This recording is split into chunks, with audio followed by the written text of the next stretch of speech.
Hello guys.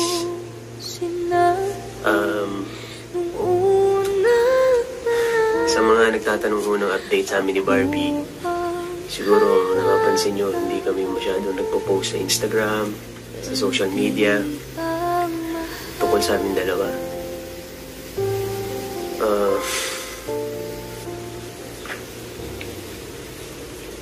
Hindi ko alam kung paano sabihin.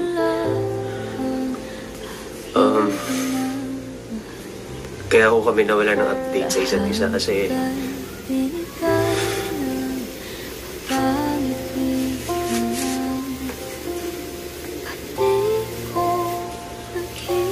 hindi ko alam kung may nasabi ba ako.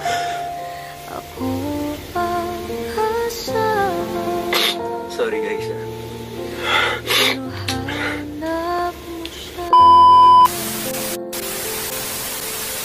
Ako masaya ka sa piling niya, hindi ko na bibigyan.